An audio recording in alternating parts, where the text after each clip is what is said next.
அதிகாலையில் போய் குடிக்க என்ன ஆயிடுச்சு அப்படின்னா கை கால்லாம் நடுக்கம் வந்துடுச்சு. ஸோ நான் 2 டைம் இல்லை 3 டைம் டி அடிக்ஷன் சென்டருக்கு போய் திரும்பி வந்தாச்சு.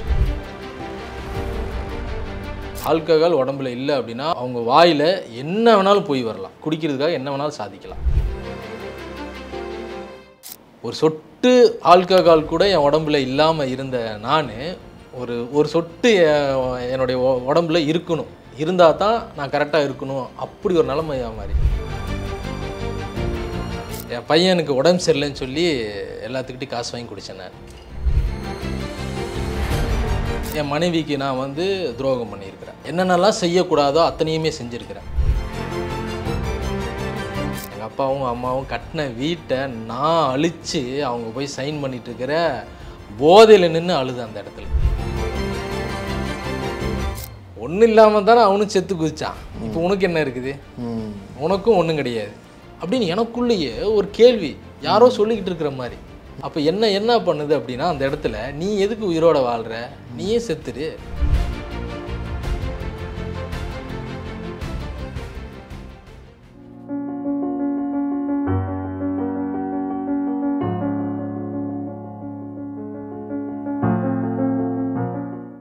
வணக்கம் மக்களே, நான் உங்கள் சாந்தா. இன்றைக்கி வரைக்கும் நம்மளுடைய வாழ்க்கையில் சோதனை, கஷ்டம், இழப்பு இதெல்லாம் ஏற்படும் போது நம்ம எல்லாருக்குமே ஞாபகம் வர பர்சன் யோபுவோட சத்தியத்துலேருந்து நம்மளுக்கு ஆண்டவர் சொல்லி கொடுக்குற விஷயம் என்னென்னா, என்ன தான் உன்னுடைய வாழ்க்கையில் நீ இழந்தாலும், இதுக்கப்புறம் இழக்கிறதுக்கு ஒன்றுமே இல்லை அப்படின்னாலும் உன்னுடைய செகண்ட் லைஃபு நான் இருந்தேன்னா அது வேறு மாதிரி இருக்கும் அப்படின்னு சொல்லி நம்ம யோபுவோட வாழ்க்கையில் பார்த்தோம்ல. இன்றைக்கி அந்த யோபுவோட வாழ்க்கையை அதே மாதிரி ஒரு செகண்ட் லைஃப் ஆண்டவர் கொடுத்து அதுவே தன்னுடைய மினிஸ்ட்ரியோட பேராகவும் வைத்து எப்படிலாம் தன்னுடைய சாட்சியை சொல்ல முடியுமோ அப்படிலாம் தன்னுடைய சாட்சியை சொல்லி அநேக மக்களை கிறிஸ்துவின் அண்டைக்கு கொண்டு இருக்கிற, அநேகரை விடுதலை கொடுக்குற ஊழியமாக செய்து கொண்டு இருக்கிற களிமண்ணை உங்களோட கூட நாங்கள் அன்யூஷுவல் டாக் வித் சாந்தாவில் சந்திக்கிறதுல ரொம்ப சந்தோஷம். உங்களோட சாட்சி ரீசெண்டாக நான் சோஷியல் மீடியாவில் பார்த்தேன். பா இப்படியுமா அப்படிங்கிற அளவுக்கு இருந்தது. எனக்கு உண்மையாகவே சொன்னோன்னா யோபுவோட வாழ்க்கையை அப்படியே பார்த்த மாதிரி இருந்தது. அதுக்கப்புறம் நீங்கள் ஃபோனில் பேசுனீங்க பாருங்கள், ஐயோ நிறுத்தவே முடியல, இயேசுவை ரொம்ப கம்மியாக பயன்படுத்திட்டு இருக்கிறோன்ற மாதிரி இருந்தது. கிறிஸ்துவோடைய அற்புதம் உங்கள் வாழ்க்கையில் பார்க்குறப்போ சொல்லுங்கள், எப்படி நீங்கள் உங்களுடைய வாழ்க்கையை எங்கேருந்து ஆரம்பிக்கணும்னு எனக்கு தெரியல, நீங்களே சொல்லிடுங்க. Praise lord. எல்லாருக்குமே வணக்கம். முதல்ல ஸோ எனக்கு பார்த்தீங்கன்னா நீங்கள் சொன்னது போலவே பார்த்தீங்கன்னா யோபுவோட சாப்டர் நான் எப்பவுமே எங்கேயுமே சொல்லும் போது பார்த்தீங்கன்னா இந்த ஒரு பாயிண்ட்டை தான் எடுத்து நான் பேசுவேன். ஸோ யோபுக்கு நடந்த ஒரு நிகழ்ச்சி உங்களுக்கு தெரியுமா? அப்போது யோபு எவ்வளோ வாழ்க்கையில் கஷ்டப்பட்டாரோ அதேமாரி என்னுடைய வாழ்க்கையில் அவர் கஷ்டப்பட்டது மாதிரி கிடையாது, அதோட ஒரு சின்ன கடுகளவாக நான் அந்த ஒரு ப்ராசஸ் வழியாக நான் வந்திருக்கிறேன் அப்படின்னு சொல்லி தான் நான் சில பேர்கிட்ட இந்த மாதிரி ஒரு விஷயத்தை நான் ஷேர் பண்ணியிருக்கிறேன். ஸோ என்னுடைய வாழ்க்கையிலையும் இயேசு கிறிஸ்து எப்படி எனக்கு இவ்வளோ பெரிய ஒரு அற்புதத்தை செய்தார் அப்படின்னா ஒரே ஒரு விஷயந்தான், மனம் திரும்புதல். ஸோ இந்த மனம் திரும்புதல் என்னுடைய மரணத்தில் நடந்துச்சு, அதுவும் உண்மையான அந்த மனம் திரும்புதல். ஸோ அந்த மனம் திரும்புதல் தான் இன்றைக்கி எனக்கு இந்த 2வது வாழ்க்கை, செகண்ட் லைஃப் எனக்கு தேவன் கொடுத்து இந்த ஊழியத்தை செய்து கொண்டு இருக்கிறார். இந்த செகண்ட் லைஃப் வர்றதுக்கு முன்னாடி இந்த சலீம் எப்படிப்பட்டவர்? இது எல்லாத்துக்குமே இது கண்டிப்பாக தெரியணும். ஸோ நான் யார், என்னுடைய முன் வாழ்க்கை எப்படி இருந்துச்சு அப்படின்னு சொல்லி.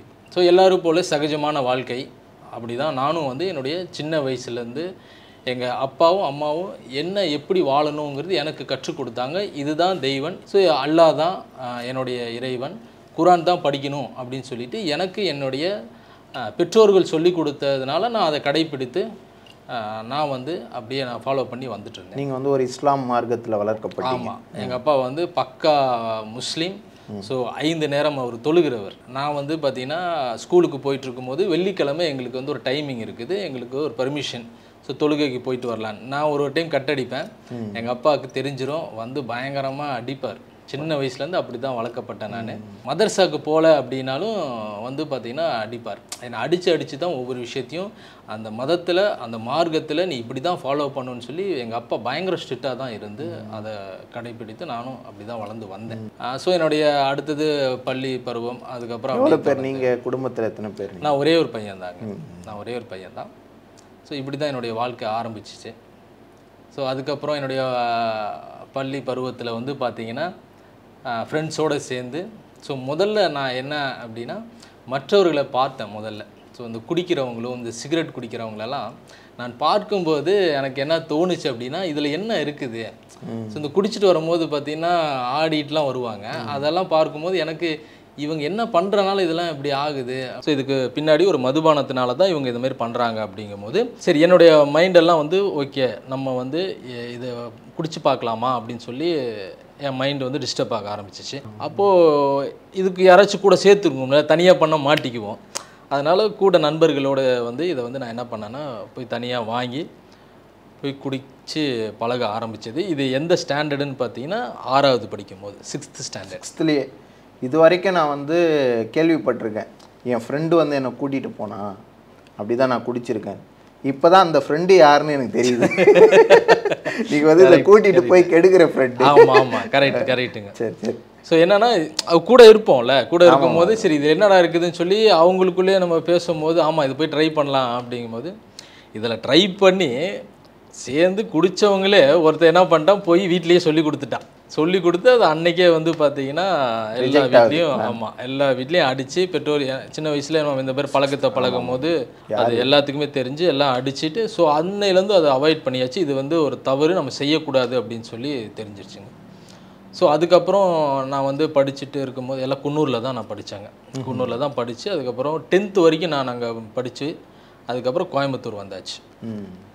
ஸோ கோயம்புத்தூர் வந்து நான் என்ன பண்ணேன், கோயம்புத்தூரில் ஏதாச்சும் ஒரு ஃபேஷன் டிசைனிங் எடுத்து படிக்கலாம்னு சொல்லிட்டு, ஏன்னா எங்கள் அப்பா டெய்லராக இருக்கார். ஸோ அதனால் நமக்கு வந்து சரி அந்த லைனில் போகலாமா அப்படின்னு ஒரு கன்ஃபியூஷன். சரி நம்ம ஃபேஷன் டிசைனிங் எடுத்து பண்ணலாம் அப்படின்னு சொல்லி அப்படி நான் ஃபேஷன் டிசைனிங் பண்ணி அப்போவே வந்து பார்த்திங்கன்னா ஒரு சின்ன ஒர்க்குக்கெலாம் போயிட்டு ஸோ தனியாக வந்து ரூம் எடுத்துகிட்டு நாங்கள் ஃப்ரெண்ட்ஸோடு சேர்ந்து ஒரு ரூம் எடுத்து தனியாக அங்கே இருந்தோம். ஸோ இப்போ நான் வந்து பார்த்திங்கன்னா இப்போ ஃப்ரெண்ட்ஸாக தனியாக இருக்கும் போது வந்து பார்த்திங்கன்னா ஒரு ஃப்ரீடம். ஸோ இப்போ என்ன பண்ணுவாங்க, வீட்டிலேருந்து நமக்கு பணம் கொடுப்பாங்க மாதம் ஃபீஸ் கட்டுறதுக்கு சாப்பாட்டுக்கு இதெல்லாம் கொடுக்கும்போது அதிலேருந்து எடுத்து என்ன பண்ணுறதுன்னா மந்த்லி வைஸ் ஃப்ரெண்ட்ஸோடு சேர்ந்து பீர் சாப்பிட்றது இந்த பழக்கம்லாம் வந்து கொஞ்சம் கொஞ்சமாக வருது. 2004 லவ் பண்ணி 6ல் மேரேஜ், 2007 எனக்கு ஒரு பையன். அதுக்கப்புறம் என்னுடைய லைஃப் வந்து பார்த்தீங்கன்னா கோயம்புத்தூரில் தான் நான் ஸ்டார்ட் பண்ணேன். 2008 வந்து பார்த்தீங்கன்னா ஒரு தனியார் கம்பெனியில் போய் நான் வந்து ஒரு ஒர்க்குக்கு ஜாயின் பண்ணும்போது அங்கே ஒரு டீம் மெம்பர்ஸ் நான் அவங்களோட நான் வந்து இணையும் போது அவங்க வந்து பார்த்திங்கன்னா ரெகுலராக ஈவினிங் டைமில் ட்ரிங்க்ஸ் பண்ணுவாங்க. ஸோ நான் அவங்களோட போய் இணைந்து நான் மறுபடியும் வந்து அவங்களோட இதை சாப்பிட ஆரம்பித்தேன். ஸோ இது கண்டினியூஸாக போக போக வந்து பார்த்தீங்கன்னா இப்போ இது வந்து பழக்கமாக மாறி ரெகுலராக ஃபஸ்ட்டு வந்து ஏதோ சும்மா ஜாலியாக ஃபன்னுக்கு சாப்பிட்டது வந்து இப்போ பழக்கமாக மாறிடுச்சு. ஆமாம், அது வந்து ஒரு பழக்கமாக ஆயிடுச்சு. ஒரு அடிக்ட் கிடையாது, பட் என்னன்னா அந்த ஒரு சர்க்கிள்குள்ளே அப்படி இருக்கிறனால அது ஒரு ஹேபிட் ஆயிடுச்சு.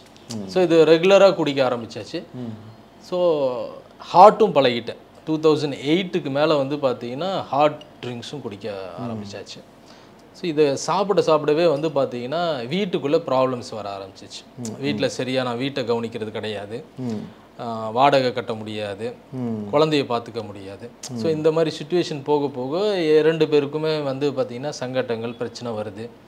அது இல்லாமல் வேற குடிக்கிறீங்க. ஆமாம், அதுதான் குடிக்கிறோம். இந்த குடிக்கே வந்து பார்த்தீங்கன்னா மாதம் சம்பளம் வாங்கி அந்த டைம்லேயே கடன் வாங்குறதுனால அந்த மாதம் சம்பளம் வாங்கும்போது அதை செட்டில் பண்ணுறதுக்கே கரெக்டாக இருக்கும். வீட்டுக்கு குழந்தைக்கு ஒரு பால் வாங்கிட்டு கூட போக முடியாத அளவுக்கு சுச்சுவேஷன் மாறி. இது எப்படி நீங்கள் அடிக்ஷன் இல்லை அப்படின்னு சொல்கிறீங்க? இது வந்து ஒரு என்ஜாய்மெண்ட் தான் அந்த டைம். எனக்கு என்னை பொறுத்த வரைக்கும் இது என்னன்னா ரெகுலராக வந்து இது வந்து ஒரு என்ஜாய்மெண்ட். ஈவினிங் ஆனால் இது வந்து ஒரு சாப்பிட்ணும் அப்படிங்கிறது தான் எனக்கு தோணுது. அப்போ வரைக்கும் நீங்கள் இது அடிக்ஷன் எனக்கு கண்டுபிடிக்க முடியும். ஆமாம், இது ஒரு என்ஜாய்மெண்ட். ஒர்க் பண்ணுறோம், சாயந்தரம் போய் அது அவங்க அந்த ரெகுலராக யூஸ் பண்ணனால நான் அவங்களோட ஜாயின் பண்ணனால ஸோ இது ஒரு ஜாலி தான் அப்படின்னு அந்த ட்ரிங்க்ஸ் போதை எனக்கு ஏறினதுக்கப்புறம் அந்த ஹாப்பினஸ் வந்து ரொம்ப பிடிச்சிருந்தது. அந்த போதையில் ஆடுறது பேசுறது இதெல்லாம் வந்து ஒரு ஹாப்பியாக ஒரு நல்ல சந்தோஷமாக இருக்கும். பட் ஆனால் அது நாளுக்கு நாள் வர வர வீட்டுக்குள்ளே எனக்கு ப்ராப்ளம்ஸ் க்ரியேட் ஆக ஆரம்பிச்சிச்சு. ஸோ இதுலேருந்து நான் வெளியே வரணும்னு வந்து பார்த்தீங்கன்னா நானாக முடிவு பண்ணேன். பட் என்னன்னா எங்கள் அப்பா வந்து இது தெரிஞ்சிருச்சு. எங்கள் அப்பாவுக்கு தெரிஞ்சதுக்கப்புறம் எங்கள் அப்பா வந்து என்னை வந்து ஃபாலோ பண்ண ஆரம்பித்தார். நான் குடிக்கிறேன் அப்படின்னு தெரிஞ்சிருச்சு. தெரிஞ்ச உடனே அவர் 2-3 டைம் என்னை வந்து ஸ்ட்ரிட் பண்ணார். பட் நானும் வந்து அவருக்கு எல்லோரும் சொல்கிற பிறகு டிமிக்கு கொடுத்துட்டு மறுபடியும் அதை ஸ்டார்ட் பண்ணிடுவேன். இப்போ ஆனால் நீங்கள் வந்து ஒரு ஃபேமிலி சப்போர்ட்டில் தான் இருக்கிறீங்க. கல்யாணம் ஆனதெல்லாம் பெரியவங்க சம்மதத்தோடு தான் பண்ணுறீங்க? அது எல்லாமே வந்து சம்மதத்தோடு தான் நான் வந்து கல்யாணம்லாம் பண்ணுறேன் நான். அதுக்கப்புறமும் எனக்கு வந்து என் வீட்டு சைட்லேருந்து ஹெல்ப் பண்ணிட்டு தான் இருக்காங்க. ஹெல்ப் பண்ணிட்டு தான் இருக்கிறாங்க. பட் வந்து ரொம்ப நான் வந்து இந்த ட்ரிங்க்ஸுக்கு போயிட்டேன் அப்படின்னு தெரிஞ்சதுக்கப்புறம் தான் எங்கள் அப்பா என்ன பண்ணார் அப்படின்னா, சிங்கநல்லூர், கோயம்புத்தூரில் சிங்கநல்லூரில் ஒரு Gandhi trust de addiction centre.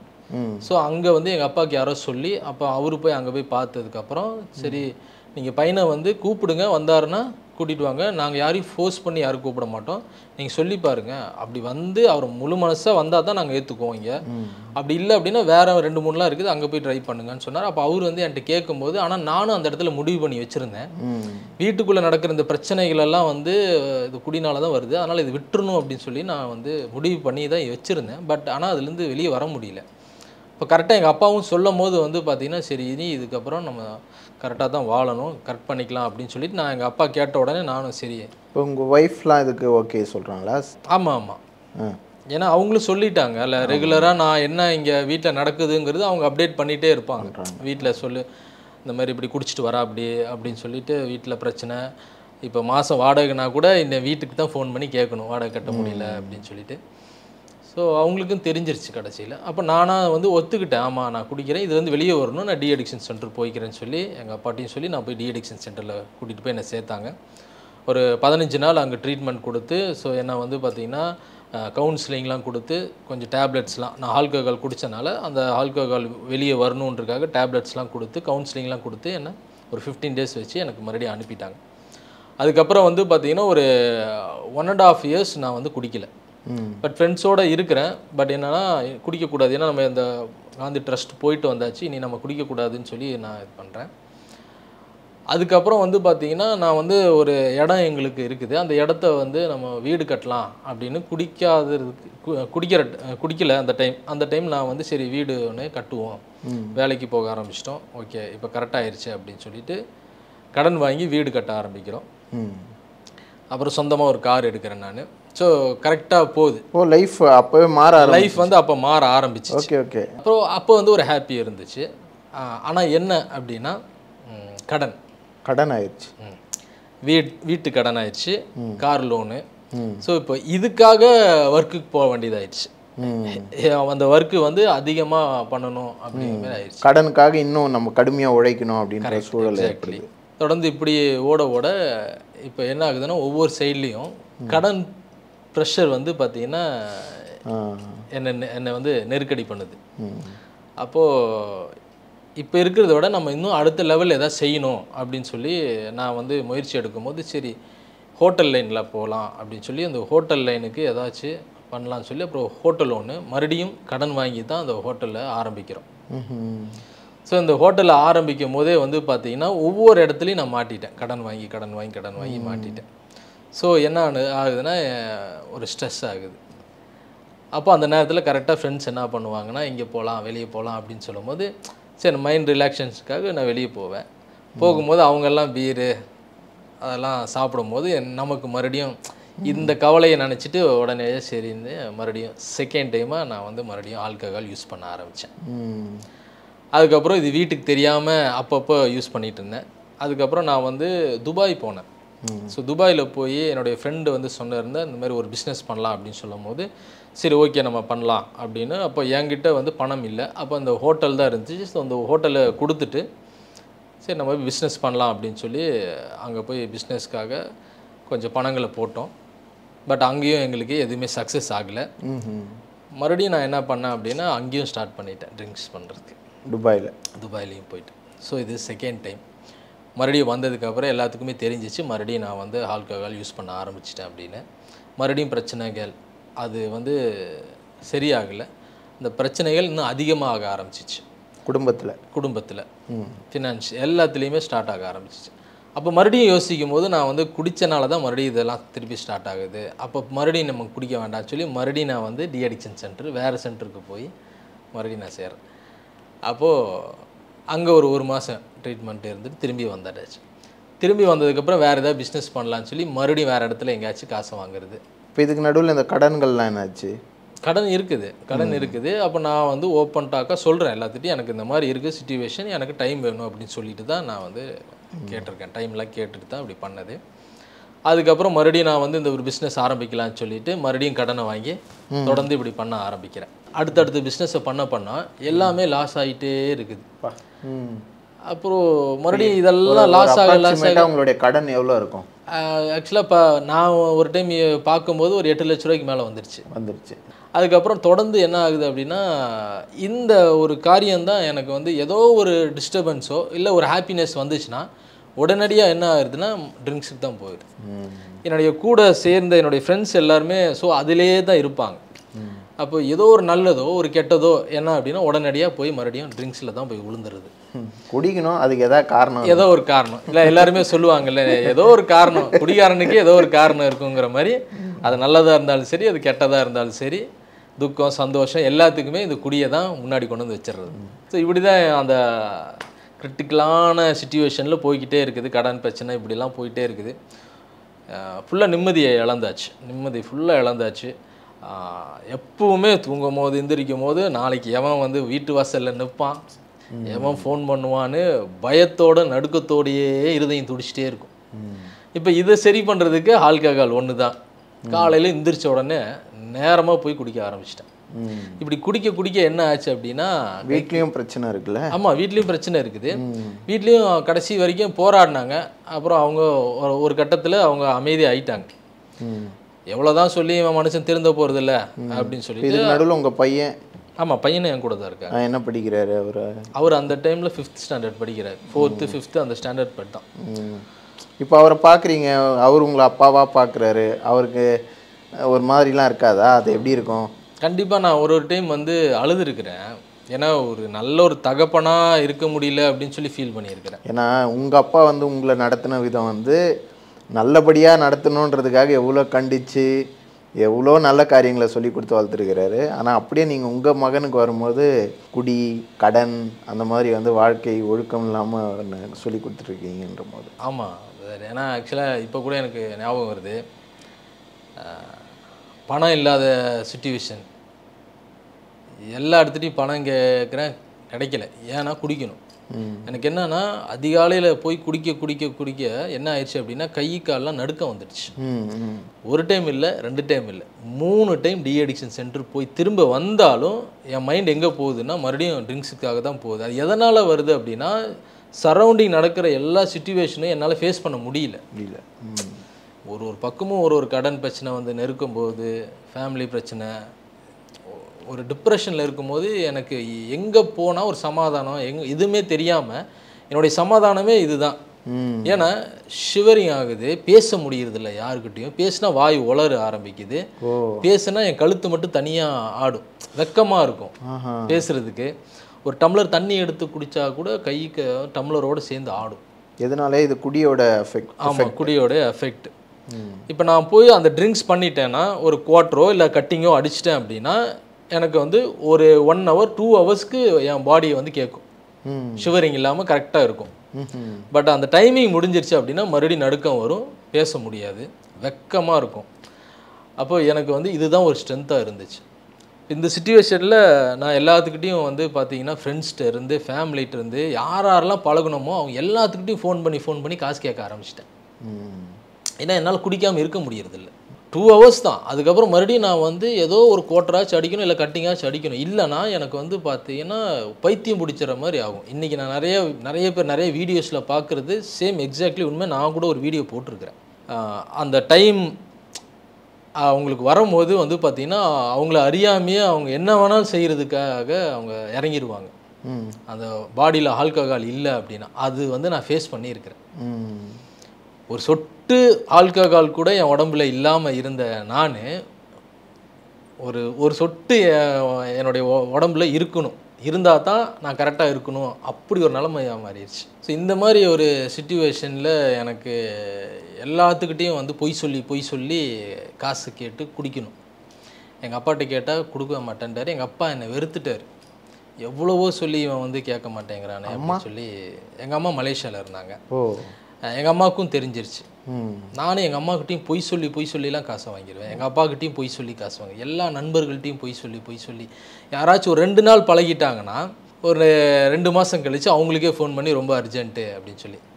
இது மிகப்பெரிய ஒரு தவறு. நான் என்ன பண்ணேன் அப்படின்னா அது என்னுடைய பையன்கிட்டயே நான் சொல்லிட்டேன். மறுபடியும் ஒருவேளை இந்த வீடியோ என் பையன் பார்த்துட்டு இருந்தான் அப்படின்னா என் பையனுக்கிட்ட மறுபடியும் நான் வந்து உன்கிட்ட சாரி கேட்குறேன், என்னை மன்னிச்சிரு. என் பையனுக்கு உடம்பு சரியில்லைன்னு சொல்லி எல்லாத்துக்கிட்டையும் காசு வாங்கி குடித்தேன் நான். அவன் ஸ்கூலுக்கு போயிட்டு இருந்தான், அருமையாக நல்லா ஜாலியாக ஸ்கூலுக்கு போகிற பையனு அவனுக்கு உடம்பு சரியில்லைன்னு சொல்லி காசை வாங்கி குடித்தேன் நான். இதை நான் நேர்லேயே அவன்கிட்ட சொல்லி மன்னிப்பு கேட்டேன். இருந்தாலும் இந்த வீடியோ நீ ஒரு வேளை பார்த்துட்டு இருந்தேன் அப்படின்னா மறுபடியும் நான் வந்து உங்ககிட்ட நான் மன்னிப்பு கேட்டுக்கிறேன். I am very sorry. ஒரு தகப்பனா நான் வந்து சரியாக அந்த இடத்துல நான் நடந்துக்கல, என்னை மன்னிச்சிடு. நீ சீக்கிரமாக என்கிட்ட கூப்பிட்டு பேசுவேன்னு சொல்லி நான் இன்னும் வெயிட் பண்ணிட்டு இருக்கிறேன். God bless you. எதனால் அவர் வீடியோ மூலமாக அவங்க சன்கிட்ட மன்னிப்பு கேட்குறாங்கிறது வந்து நம்ம இந்த டெஸ்டிமனிலேயே நம்மளுக்கு தெரியும். ஏன்னா நிறைய பேர் நினச்சிப்பாங்க சன் தானே வீட்டில் தானே இருப்பார் அப்படின்னு சொல்லி. ஸோ இந்த மாதிரியெல்லாம் நான் வந்து மிகப்பெரிய ஒரு பாவியாக இருந்தேன். என் மனைவிக்கு நான் வந்து துரோகம் பண்ணியிருக்கிறேன். என்னென்னலாம் செய்யக்கூடாதோ அத்தனையுமே செஞ்சுருக்கிறேன். அடிச்சிருக்கிறேன், துன்புறுத்திருக்கிறேன், எல்லாமே செஞ்சுருக்கிறேன். மிகப்பெரிய ஒரு பாவி தான் நான். நான் வந்து பர்ஃபெக்ட்டுன்னு நான் எப்போவுமே எங்கேயுமே சொல்லவே மாட்டேன். அந்த சிச்சுவேஷனில் நான் ஃபுல்லாக 99.9 என்னுடைய மிஸ்டேக்ஸ் ஃபுல்லாக இருக்குது. அப்படி தான் தொடர்ந்து போக போக எனக்கு வந்து பார்த்திங்கன்னா போதை இல்லாமல் என்னால் இருக்க முடியாமல் ஆச்சு. கடைசியில் வந்து ஒரே ஒரு சிச்சுவேஷன் என்ன அப்படின்னா, எல்லாருமே வந்து என்னை நெருக்கடி பண்ணதுக்கப்புறம் என்னுடைய வாழ்க்கையில் அடுத்த ஸ்டெப்பு என்னால் என்ன பண்ணணும்னு தெரியல. ஒரே ஆப்ஷன் தான் இருக்குது எனக்கு, என்னுடைய சொந்த வீடை விற்கணும். விற்றா தான் எல்லா கடனையும் எல்லாத்தையும் பிரச்சனையும் முடிக்க முடியும் அப்படின்னு சொல்லிட்டு லாஸ்ட் ஆப்ஷன் அது ஒன்று தான். ஸோ நாங்கள் என்ன பண்ணோம் அப்படின்னா, அந்த வீடை விற்கிறதுக்காக பிளான் பண்ணி வீடை விற்கிறதுக்காக நிறைய புரோக்கர்ஸ்ட்டை சொல்லி அதுக்கப்புறம் அப்பாவும் நீங்களுமா இல்லை வீடு விற்கிறதுக்கு பிளான் பண்ணது நான், அம்மா, எல்லாரும் தான், அப்பா எல்லாருமே. ஏன்னா எல்லாருமே வந்து நெக் ஆஃப் த மூமெண்ட் வந்து நின்னாச்சு. விட்டால் எல்லாம் கழுத்தை பிடிச்சிருவாங்க, அந்த அளவுக்கு தான் நிற்கிறோம். ஸோ எல்லாருமே முடிவு பண்ணி தான் இதை விற்றுட்டு கடனை கட்டி முடிக்கலாம் அப்படின்னு. அப்போ கூட எங்களுக்கு பக்கத்தில் தெரிஞ்சவங்க தான் அந்த வீடு வாங்கிக்கிறேன்னு சொல்லிட்டாங்க. அப்போ கூட நான் என்ன பண்ணேன்னா, அந்த வீடை விற்கும் போது முன்னாடி ஒரு 3 லட்ச ரூபா அட்வான்ஸ் பேமெண்ட்டு கொடுத்துருந்தாங்க. அந்த 3 லட்சத்தையும் எடுத்து கொண்டு போய் ஒரு 3 மாதம் நல்ல ஒயின் ஷாப்பில் உட்காந்து ஃபுல்லாக நண்பர்களோடு குடித்தேன். 3 லட்சம் அதிகாலையில், காலையில், மத்தியானம், சாயந்தரம், நைட்டு 5 நேரமும் உட்காந்து குடிச்சிக்கிட்டே இருக்கிற வேலை தான். எனக்கு என்ன டவுட்னா, நீங்கள் தான் 1 ரூபா கிடைச்சா கூட போயிட்டு குடிக்கிற பர்சனாக மாறிட்டீங்க. உங்கள் வீட்டில் எப்படி உங்களை நம்பி உங்ககிட்ட அட்வான்ஸ் கொடுக்குற மாதிரி பண்ணாங்க? ஸோ எல்லாருமே என்னை வந்து வெறுத்துட்டாங்க. பட் என்னன்னா, இந்த லாஸ்ட் சிச்சுவேஷன் நான் தான் இங்கே நிற்கிறேன். எங்கள் அம்மாவும் வந்து என் கூட இல்லை, அம்மா மலேசியாவில் இருக்காங்க. அப்பாவும் வந்து பார்த்தீங்கன்னா அவர் வந்து அவருடைய ஒர்க்கில் இருப்பார். அப்போ நான் தான் இதெல்லாம் பார்த்துட்ருக்கிறேன். நம்ம தான் அந்த டைமில் என்னன்னா கொஞ்சம் நடிப்போம்ல, பணம் கைக்கு வரும்போது கொஞ்சம் அப்படி இப்படின்னு எல்லாத்துலேயும் நல்ல மாதிரி நடிப்போம்ல, அந்த நடிப்பெல்லாம் எல்லாத்துக்குமே இருக்கும். சேம் அதே தான் நானும் செஞ்சது. இது இந்த ஹேபிட்டில் இருக்கிறவங்களுக்கு ஒரு கலையாகவே மாறிடுதுல, இந்த ஆக்ட் பண்ணி நம்ப வைக்கிறது. கண்டிப்பாக அதெல்லாம் வந்து ரொம்ப அந்த ஃபேஸ் பண்ணிட்டு வந்துட்டு அடுத்தது ஒருத்தவங்களை பார்க்கும் போது அது அவங்க செய்கிறத வந்து ஈஸியாக நம்மளால் புரிஞ்சுக்க முடியும். ஏன்னா அதை தாண்டி வரும்போது அது ரொம்ப சிரிப்பாகவும் இருக்கும், அதே இடத்துல அவங்களோட வேதனையும் நமக்கு புரியும். பிரதர், ஆல்கஹால் உடம்புல இல்லை அப்படின்னா அவங்க வாயில் என்ன வேணாலும் போய் வரலாம், என்ன வேணாலும் சாதிச்சு குடிக்கிறதுக்காக என்ன வேணாலும் சாதிக்கலாம். அப்படி தான் என்னுடைய வாழ்க்கையில் நான் வந்து நல்ல மாதிரி எங்கள் அம்மாக்கிட்டேயும் எங்கள் அப்பாக்கிட்டேயும் மனைவிக்கிட்டேயும் எல்லாத்துக்கிட்டையும் நான் வந்து இதை இவ்வளோ பண்ணுறேன்னு சொல்லி பணத்தை வாங்கி அங்கே கட்டினேன் இங்கே கட்டினேன்னு பொய்ய சொல்லி நண்பர்களோடு சேர்ந்து கிட்டத்தட்ட என்னுடைய ஃப்ரெண்ட்ஸு மட்டுமே என் கூட வந்து ஒரு 15 பேர் எப்பவுமே ரெகுலராக இருந்துகிட்டே இருப்பாங்க. ஸோ நம்ம எல்லாருமே அங்கே உட்காந்து நல்லா தண்ணி சாப்பிட்றது. ஸோ ரெகுலராக வந்து பார்த்திங்கன்னா இந்த ஒரு பழக்கத்தினால தான் இவ்வளோ அமௌண்ட்டும் வந்து பார்த்திங்கன்னா போக ஆரம்பிச்சிச்சு. அதுக்கப்புறம் வந்து ஸோ எல்லாமே இழந்தாச்சு. ஸோ இப்போ வந்து எங்கள் அம்மா வராங்க. அங்கே வந்ததுக்கப்புறம் இந்த செட்டில்மெண்ட்டெல்லாம் போடும் போது வந்து பார்த்திங்கன்னா இந்த அட்வான்ஸ் 3 லட்சத்தை வாங்கினது வந்து அன்னைக்கு தான் தெரியும் எங்கள் அம்மாவுக்கு. அப்போது அந்த 3 லட்சத்தை கேட்குறாங்க எங்கேன்னு கேட்கும் போது அப்போ அந்த நிமிஷம் என்னால் எதுவுமே பேச முடியல. அதை நான் வாங்கிட்டேன், செலவு பண்ணிட்டேன்னு சொல்லிட்டேன். அப்போ அந்த நிமிஷம் வந்து பார்த்திங்கன்னா அந்த 3 லட்சத்தை நம்பி தான் அவங்க வந்தாங்க. அந்த சிச்சுவேஷனில் அங்கே உட்காந்துட்டு இருக்கும்போது நான் செலவு பண்ணுறேன்னு சொல்லும் போது அவங்க கண்ணில் தண்ணி கீழே விழுகலை. அது இன்னும் எனக்கு துக்கமாக இருக்குது பேசும்போது.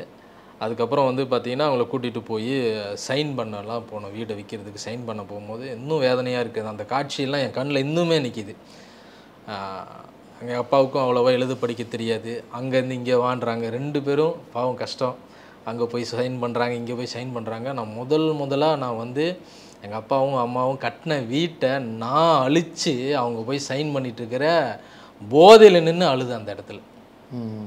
இனி நம்ம வாங்க மாட்டோம், இனி அவ்வளோதான், இருந்ததெல்லாம் போகுது. அதுக்காக வந்து 2 பேர் கஷ்டப்பட்டாங்க, அது சைன் பண்ண போகிறாங்களே அப்படின்னு ரொம்ப வேதனையாக இருந்துச்சு.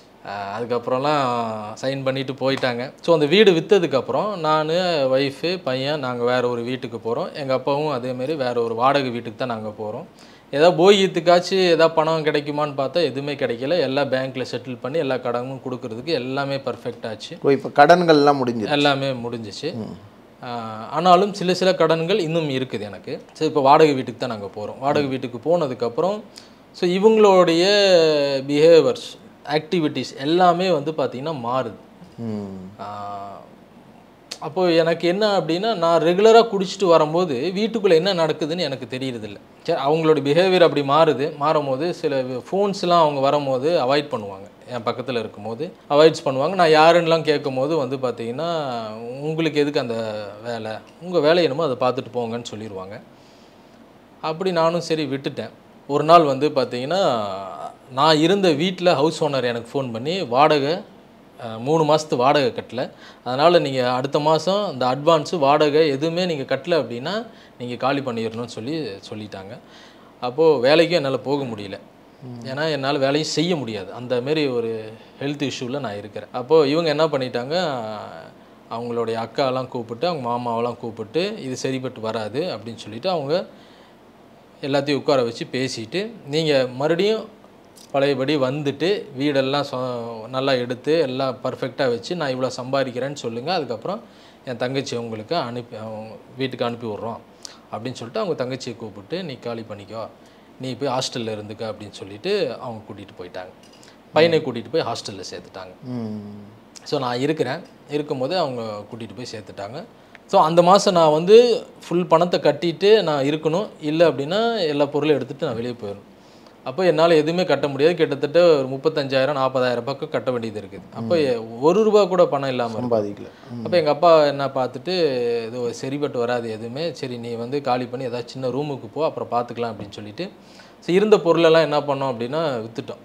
எல்லாத்தையும் எங்கள் அப்பா என்ன பண்ணார், கொண்டு போய் விற்றுட்டு, இனி ஒன்றும் ஆக போகிறதில்ல, அந்த பொண்ணும் போயிடுச்சு, இனி நீ மறுபடியும் எல்லாத்தையும் ரெடி பண்ணி அதுக்கப்புறம் பார்க்கலாம் அப்படின்னு சொல்லிட்டு இருந்த அந்த ஒரு பொருளை கொண்டு போய் விற்கிறத பார்த்தேன். அதுக்கப்புறம் நானாக என்ன பண்ணேன்னா, பணம் இல்லாமல் நானே என்ன பண்ணேன், வீட்டில் இருக்க எல்லா பொருளையும் எடுத்து நான் விற்க ஆரம்பிச்சிட்டேன். நான் ஒவ்வொன்றா எடுத்து விற்று நான் குடிக்க ஆரம்பிச்சிட்டேன். ஸோ இப்போ எப்படி இருந்தாலும் இந்த வீட்டை காலி பண்ண போகிறோம், அவ்வளோதான். இந்த பொருள் இருந்துட்டு என்ன அப்படின்னு சொல்லிட்டு ரொம்ப காஸ்ட்லியாக இருக்கிற எல்லாத்தையும் விற்று குடின்னு குடித்தேன். ஸோ இருந்த கொஞ்சம் பொருளை எடுத்துகிட்டு நான் என்ன பண்ணேன்னா, ஒயின் ஷாப் பக்கத்தில் ஒரு சின்ன ஒரு ரூம் கிடச்சிச்சு. மாதம் ₹600 வாடகை அப்படின்னு சொல்லி அந்த ரூமுக்கு வந்து இருந்தோம். அப்புறம் ஃப்ரெண்ட்ஸ் எல்லாருமே அதுக்குள்ளே வருவாங்க, அங்கேயே உட்காந்து எல்லாம் தண்ணி அடிப்போம். அப்படி இருக்கும்போது கடைசியாக இப்போ வந்து பணம் இல்லை. இப்போ பணம் இல்லாத போது அப்போ வந்து பார்த்திங்கன்னா, ஸோ அந்த பொருள் தான் இருக்குது, குடிச்சு தான் ஆகணும், கொண்டு போய் விற்று காசை கொண்டு வான்னு சொல்லி கொண்டு போய் கொடுத்து விற்று காசை கொண்டு வந்து கொடுத்தாங்க. ஒரே நேரம் மத்தியானம் அந்த அமௌண்ட் ஃபுல்லாகவே காலியாச்சு. கிட்டத்தட்ட ₹7,000 ₹7,000. அதுக்கப்புறம் வந்து பார்த்திங்கன்னா ஒவ்வொருத்தராக பிரிய ஆரம்பித்தாங்க. கடைசியில் வந்து பார்த்திங்கன்னா எங்கள் சித்தி எனக்கு ஃபோன் பண்ணிக்கிட்டே இருக்கிறாங்க, நீ எங்கே இருக்க, வான்னு. ஆனால் நான் வந்து போக மாட்டேன். ஏன்னா நான் என்னோடய நிலைமையும் அப்படி இருக்குது, குடிக்காமல் இருக்க முடியாது, அங்கே போனால் குடிக்கக்கூடாதுன்னு சொல்லுவாங்க, இங்கே இருந்தால் நம்ம இஷ்டத்துக்கு இருந்துக்கலாம்.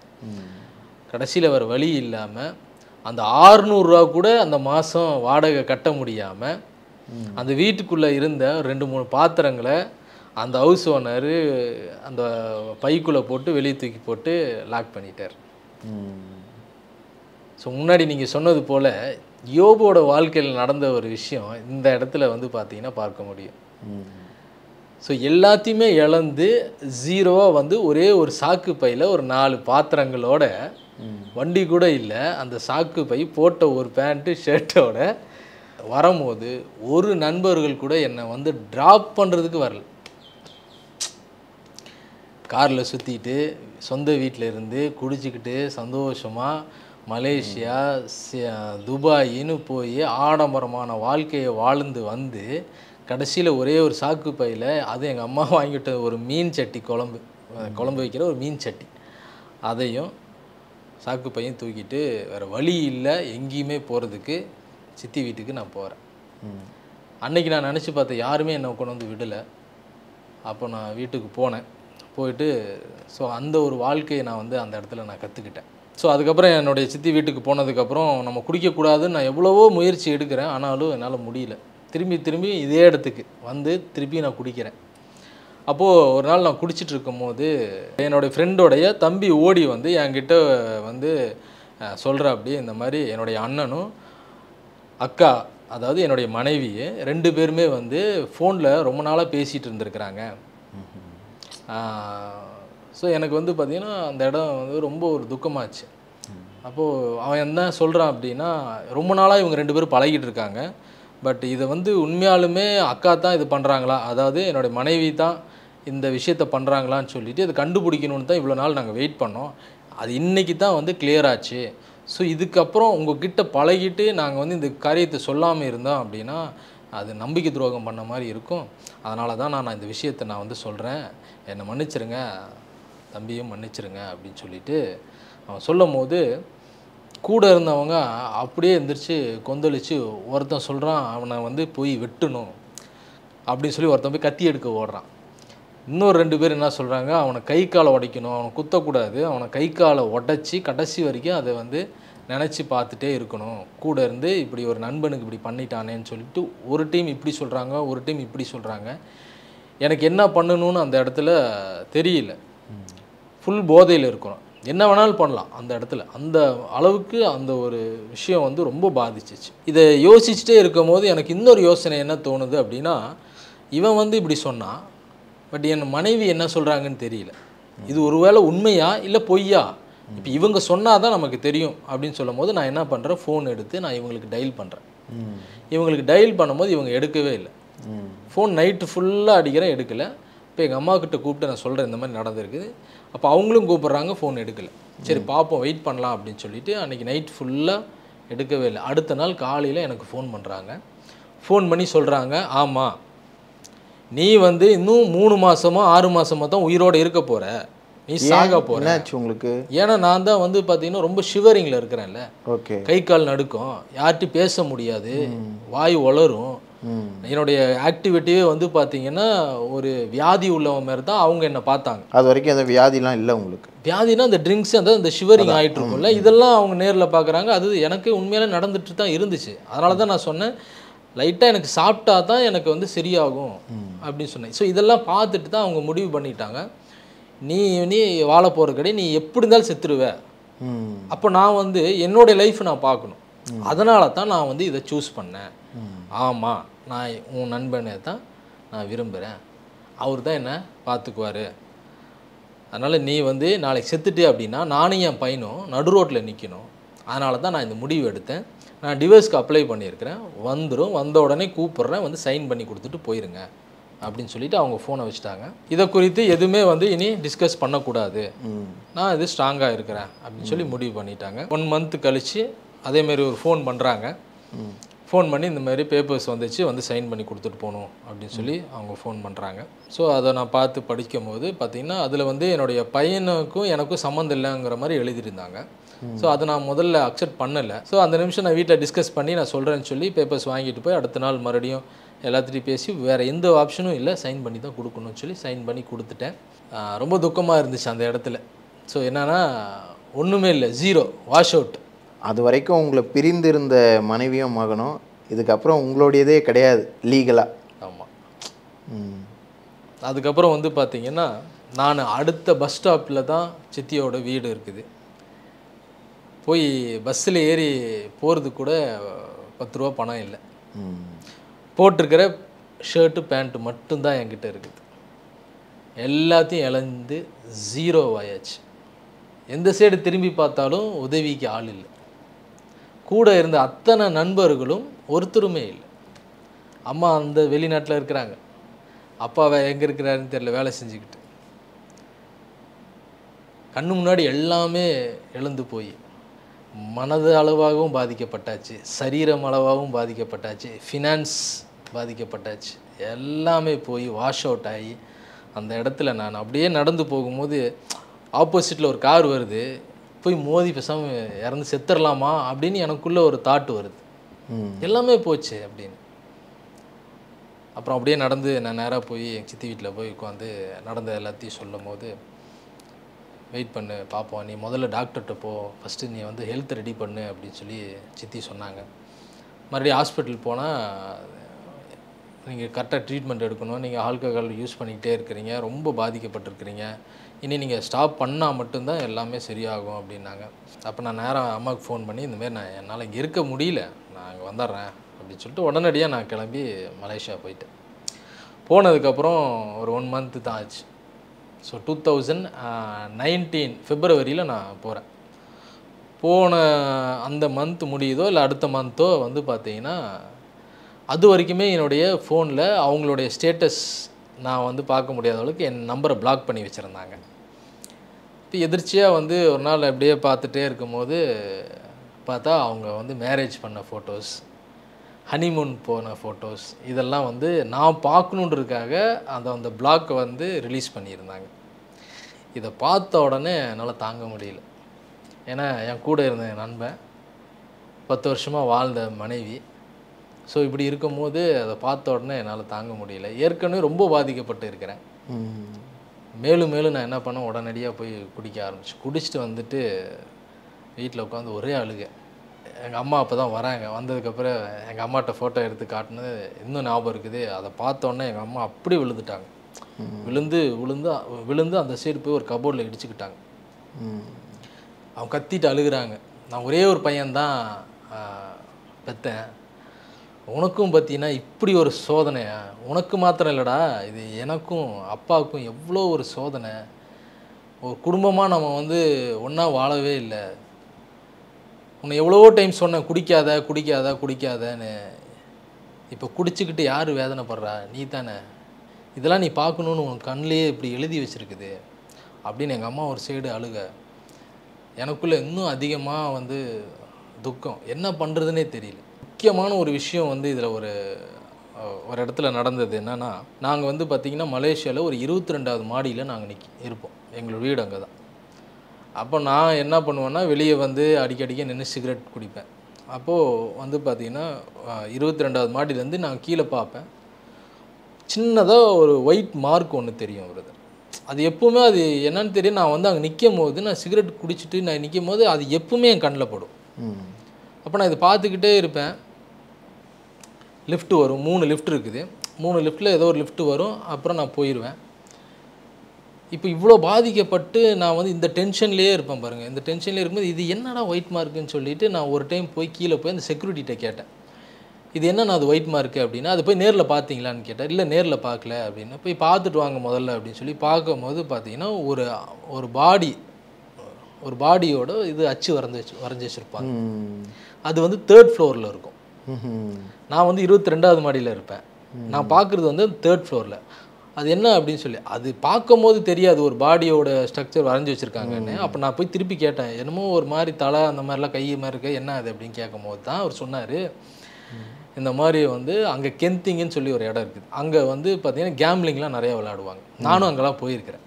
அப்போ அதில் வந்து பார்த்தீங்கன்னா ஒரு சீனக்காரன் வந்து விளையாண்டு எல்லாத்தையும் இழந்து போய், அவங்க வீடு சொத்துலேருந்து எல்லாம் இழந்து போய் 0 ஆகி இனி வேறு வழியே இல்லாமல் ஊருக்கும் போக முடியாமல் மேலே நாங்கள் 22, அவர் 24ல் இருந்து சூசைட் பண்ணிட்டார்.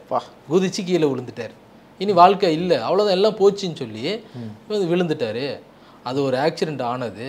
ஸோ அது வந்து போலீஸ்காரங்க மாற்றி அந்த இடத்துல பெயிண்ட் பண்ணி வச்சுருக்கிறாங்க அடையாளத்துக்காக அப்படின்னு சொல்லி. இது வந்து என்னுடைய மைண்டில் ஏறிடுச்சு பிரதர். அதே மாதிரி அதே நிலமை தான் நமக்கும். கரெக்டாக பிடிச்சிட்டிங்க. ஸோ இப்போ என்னென்னா, நான் ஒவ்வொரு டைமும் அந்த 22வது மாடியில் வந்து நின்று சிகரெட்டு குடித்து அதை பார்க்கும்போது என் மைண்டுக்குள்ளே அதுதான் தோணும். ஸோ இதுதான் நம்மளை வந்து இந்த ஸ்பிரிட்டு பின்னாடி இருந்து வேலை செய்யும். ஸோ என்ன பண்ணுது அப்படின்னா, ஒன்றும் இல்லாமல் தானே அவனும் செத்து குதிச்சான், இப்போ உனக்கு என்ன இருக்குது, உனக்கும் ஒன்றும் கிடையாது, உனக்குன்னு வீடு இருக்கா, மனைவி இருக்கா, பிள்ளை இருக்கா, சொத்து பத்து எதாவது இருக்கா, ஒன்றும் இல்லை, பாஸ்போர்ட் இல்லை, விசா இல்லாமல் நான் அங்கே கிடக்கிறேன். விசா எனக்கு முடிஞ்சிச்சு, விசா இல்லை, பாஸ்போர்ட் மட்டும் தான் கையில் வச்சுருக்கிறேன். உனக்கு ஒன்றுமே இல்லை இந்த நாட்டில், நீ என்னத்துக்கு வாழ்கிற அப்படின்னு எனக்குள்ளேயே ஒரு கேள்வி யாரோ சொல்லிக்கிட்டு இருக்கிற மாதிரி.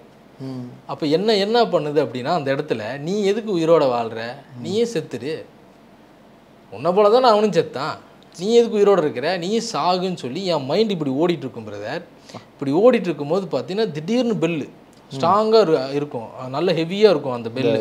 லிஃப்ட் மேலே வந்து ஓப்பன் ஆகும்போது நல்ல சவுண்டாக இருக்கும். அப்போ அந்த சவுண்டு டங்குன்னு ஒரு சவுண்டு வரும்போது நான் திரும்பி பார்க்குறேன், லிஃப்ட் ஓப்பன் ஆயிடுச்சு. நான் மூவ் பண்ணுறேன், என்னுடைய கையு காலும் வந்து பார்த்தீங்கன்னா ஏறி குதிக்கிறதுக்கு ட்ரை பண்ணுது.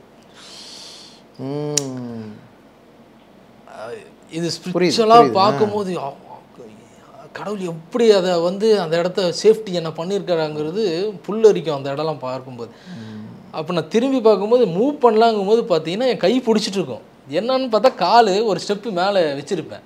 நான் அப்படி வைக்கலையே, நின்று இப்படி தானே சிகரெட் குடிச்சிட்டு இருந்தேன் அப்படின்னு. நம்ம அறியாமலேயே நம்மளை புஷ் பண்ணுறது ஒரு விஷயம். அப்போது வந்துட்டேன். அதுக்கப்புறம் வந்துட்டு போனதுக்கப்புறம் ஸோ நான் அங்கே கொஞ்சம் நிற்கிறத அவாய்ட் பண்ணிட்டேன். அதுக்கப்புறம் வந்து பார்த்தீங்கன்னா எனக்கு கொஞ்ச நாள் போக போக அந்த ட்ரிங்க்ஸ் விட்டு வெளியே வர முடியல. லைட்டாக வந்து என்ன ஆச்சுன்னா, இந்த கணையத்துக்கிட்ட வலி எடுக்க ஆரம்பிச்சிச்சு. லைட்டாக அந்த கணையம் இருக்கு இல்லைங்களா, இந்த இடத்துட்ட வலி எடுக்க ஆரம்பிச்சிச்சு. நான் என்ன நினச்சேன்னா ஒரு கேஸாக தான் இருக்கும். ஏன்னா நான் ட்ரிங்க்ஸ் அதிகமாக இருக்கும் போது என்னால் சரியாக சாப்பிட முடியாது. ஒருவேளை நம்ம சரியாக சாப்பிடாதனால தான் இது வலிக்குதோ அப்படின்னு நினச்சிக்கிட்டு நான் என்ன பண்ணேன், அமைதியாக விட்டுட்டேன். இந்த வலி என்ன ஆச்சு, தொடர்ந்து ஒவ்வொரு நாளும் இன்க்ரீஸ் ஆகிட்டே இருக்குது. அப்படியே என்னை சோர்வுக்கு கொண்டு போகுது. உட்காந்துட்டு இருந்தவன் வந்து அப்படியே லைட்டாக சாஞ்சியே உட்கார்ற மாதிரி ஆயிடுச்சு வலி. ஆமாம், அப்படியே சோர்வு இருக்குது. இருக்கீங்க இதெல்லாம் மலேசியாவில் தான் நடக்குது இதெல்லாம். இந்த பெயின் இருந்துக்கிட்டே இருக்குது தொடர்ந்து. அப்புறம் நானும் வந்து இந்த பெயின் போகணும்னு சொல்லி மறுபடியும் போய் குடிப்பேன். கொஞ்ச நேரத்துக்கு தான் மறுபடியும் பெயின் ஸ்டார்ட் ஆகிரும். ஒரு கட்டத்தில் அந்த பெயின் என்னால் தாங்க முடியல, பயங்கரமான பெயின். இந்த கணையத்தோடு சேர்ந்து வயிறு சுற்றியும் பெயின் எடுக்க ஆரம்பிச்சிருச்சு. பயங்கரமாக பிடிச்சி உள்ளே இழுக்கிற மாதிரி குத்துற மாதிரி ரொம்ப, அதாவது அந்தமாரி வலி வந்து எல்லாருக்கும் வரும். வந்தால் ஒரு வயிறு வலியோ ஒரு டேப்லெட் சாப்பிட்டா கொஞ்சம் நேரத்தில் சரியாயிடும். பட் இந்த பெயின் எப்படின்னா அப்படியே தொடர்ந்து வர ஆரம்பிச்சிருச்சு. நான் போய் ட்ரிங்க்ஸ் பண்ணால் ஸ்டாப் ஆகும். ஆனால் என்ன ஆயிடுச்சுன்னா இப்போ ட்ரிங்க்ஸ் பண்ணாலும் ஸ்டாப் ஆகலை. அப்போது என்னால் அந்த வலி தாங்க முடியாமல் போயிடுச்சு. ஆனால் இப்போவும் குடிக்கிறீங்க? ஆனால் ஆமாம், அப்பவும் நான் ஆமாம் குடிச்சிட்டு தான் இருக்கிறேன். ஏன்னா அந்த பெயின் போகிறதுக்காக குடிக்கிறேன். நான் முன்னாடி சொன்ன மாதிரி ஏதோ ஒரு ரீசன் இருக்கும்ல, அந்த ரீசன் கடைசியில் பெயினுக்காக வந்துடுச்சு. இப்போ பெயின் போகணுன்னா ஆல்கஹால் யூஸ் பண்ணணும். இப்போ அந்த நிலைமைக்கு போனதுக்கப்புறம் இப்போ ஆல்கஹால் யூஸ் பண்ணாலும் அந்த பெயின் போக மாட்டேங்குது. அதுதான் லாஸ்ட் ஸ்டேஜ். நான் என்ன பண்ணேன், எங்கள் அம்மாட்ட கூப்பிட்டு சொல்லிட்டேன், என்னால் முடியல, ரொம்ப வயிறு வலி, தாங்க முடியாத வயிறு வலி, நான் இது வரைக்கும் நான் உங்கள்கிட்ட சொல்லாமல் இருக்கிறேம்மா, என்னால் முடியலம்மா, போய் ஹாஸ்பிட்டல் போகலாமா. நானாக இறங்கி எங்கள் அம்மாட்ட சொன்னதுக்கப்புறம் நேராக போய் அங்கே பார்க்கலான்னு போகும்போது என்னுடைய பாஸ்போர்ட் மட்டும் தான் இருக்குது, எனக்கு விசா இல்லை. அங்கே என்னென்னா அங்கே ட்ரீட்மெண்ட் பண்ண முடியாது. ஆமாம். ஸோ என்னென்னா ப்ரைவேட்டில் போய் பார்க்கலாம். ப்ரைவேட்டில் பார்த்தா நம்ம வந்து பணம் கட்டுற மாதிரி இருக்கும். அப்போ நாங்கள் ப்ரைவேட்டில் தான் போயிட்டு முதல்ல என்ன இருக்குதுன்னு பார்த்துக்கலான்னு சொல்லி செக் பண்ணி பார்க்கும்போது அவங்க சொல்லிட்டாங்க, லிவர் ப்ராப்ளம், ஜாண்டிஸ் இருக்குதுங்க அப்படின்னு சொல்லி அப்போ சொல்லிட்டாங்க. நீங்கள் இங்கே ட்ரீட்மெண்ட் பண்ணுற அளவுக்கு உங்கள்கிட்ட பணம் இருந்தால் ட்ரீட்மெண்ட் பண்ணுங்கள் இந்த ஹாஸ்பிட்டல், இல்லைனா ஜிஹெச் கொண்டு போயிருங்க, அங்கே இருக்க கவர்மெண்ட் ஹாஸ்பிட்டல் கொண்டு போயிருங்க, அங்கே அருமையாக ட்ரீட்மெண்ட் பண்ணிடுவாங்கன்னு சொல்லிட்டாங்க. இப்போ நாங்கள் கவர்மெண்ட் ஹாஸ்பிட்டல் போக முடியாது, ஏன்னா எனக்கு விசா இல்லை. 1 இயர் ஆச்சு, நான் ஓவர் ஸ்டேயிங், அந்த அரசாங்கத்தை மீறி நான் வந்து அங்கே 1 வருஷம் வாழ்ந்துட்டுருக்கிறேன். அப்போது நான் வந்து இதோடு நான் போனேன் அப்படின்னா என்னை வந்து அரெஸ்ட் பண்ணிடுவாங்க. அரெஸ்ட் பண்ணி அவனோட கஸ்டடியில் வச்சு எனக்கு ட்ரீட்மெண்ட் பண்ணுவாங்க. அப்போ நான் எங்கள் அம்மாவை பார்க்க முடியாது, இனி நான் திரும்பி ஊருக்கு வர முடியுமா முடியாதான்னு எனக்கு தெரியாது. இப்போ இந்தமாரி சுச்சுவேஷனில் லாக். இப்போ எங்கே போகிறதுன்னு வழி தெரில பிரதர். சரீரத்தில் இவ்வளோ பிரச்சனை, வலி வேதனை, தாங்க முடியாத வலி வேதனை, இப்படி கிடக்கிறேன், உட்கார முடியாது, படுத்தே இருக்கணும். ஒரு வாரம் பிரதர் என்ன பண்ணுறதுன்னு தெரியல. எங்கள் அம்மா கூட்டிகிட்டு போய் என்ன சீன டாக்டர்கிட்ட போய் பார்த்தாங்க. அங்கேயும் பார்த்துட்டு வந்து கொஞ்சம் மருந்துலாம் கொடுத்து பார்க்கலாங்க, கொஞ்சம் ஒரு டைம் ஆச்சுன்னா எல்லாமே வந்து மோஷன் வழியாக வரும் பார்க்கலாம் அப்படின்னு. அதுவும் வேலை செய்யலை. எங்கள் அம்மா விடிய உட்காந்து எனக்கு வயிறு வலி எடுத்து அதிகமாக வயிறு எடுத்து மோஷன் வரும்னு பார்த்துட்டு அவங்க உட்காந்துக்கிட்டே இருப்பாங்க, எதுவுமே ஆகலை. ஒரு வாரத்துக்கு மேலே ஆயிடுச்சு. பயம், செத்துருவோம் அப்படின்னு பயம் வந்துக்கிட்டே இருக்குது. அப்போ தான் பிரதர் என்னென்னமோ தோணும் பிரதர். ஐயோ பயங்கரமாக இருக்கும் அந்த மாதிரி சுச்சுவேஷனில். எதிர்ச்சியாக டிவியில் அப்போ தான் டிவியை போடுறாங்க, ஒரு ஃப்ளாஷ் நியூஸ் கீழே பயம், செத்துருவோம் செத்துருவோம் செத்துருவோம் செத்துருவோம் அப்படின்னு பயம் வந்துக்கிட்டே இருக்குது. எங்கள் அம்மா அடிக்கடிக்க சொல்லுவாங்க, எங்கள் 2 பேத்தையும் நடுக்கடலில் கட்டி போட்ட மாதிரி நாங்கள் வாழ்ந்துட்டு இருந்தோம், அங்கே யாரோடைய ஹெல்ப் இல்லை. நான் இமிக்ரேஷன் போகும்போது போலீஸ்காரெல்லாம் பயந்துட்டான், ஏன்னா நான் மஞ்சளாக இருப்பேன். திருச்சிக்கு வரும்போது எங்கள் சித்தி தான் நிற்கிறாங்க. அதுக்கு முன்னாடி நாள் நைட்டு தான் என்கிட்ட பேசுகிறாங்க. அதுக்கு அடுத்த நாள் நான் வந்து போய் இறங்குறேன். 4 மணி நேரத்துக்குள்ளே பார்த்தீங்கன்னா என்னுடைய 2 காலுமே வீங்கிடுச்சு. டிஃபன் சாப்பிட்டு நைட்டு மாத்திரையும் சாப்பிட்டு கொஞ்ச நேரம் எங்கள் சித்திக்கிட்ட பேசிட்டு சடனாக எந்திரிக்கும் போது மூச்சு நின்றுச்சு பிரதர். நம்ம அடிக்கடி யோபுன்னு சொல்கிறதுனால சொல்கிறேன், அவர் எதனால இந்த சோதனைக்கு வந்தார்னா தன்னுடைய நீதியின் நிமித்தம், இங்கே வந்து குடியின் நிமித்தம். எல்லாம் ப்ரேயர் முடித்து கேட்டாங்க, பிரதர் உங்களுக்கு எதாவது நடந்துச்சான்னு. எப்பவுமே ஜெபம் பண்ணி கேட்பாங்க பிரதர். ஆனால் நான் எப்பவுமே என்ன சொல்லுவேன்னா, இல்லை ஒன்றும் இல்லை ஒன்றும் இல்லை. ஆனால் அன்னைக்கு நான் ஃபீல் பண்ணேன், ஒருவன் தேவனுடைய ஆலயத்தை கெடுத்தால் தேவன் அவனை கெடுப்பார். ஏன்னா தேவனுடைய ஆலயம் பரிசுத்தமாக இருக்குது, நீங்களே அந்த ஆலயம்.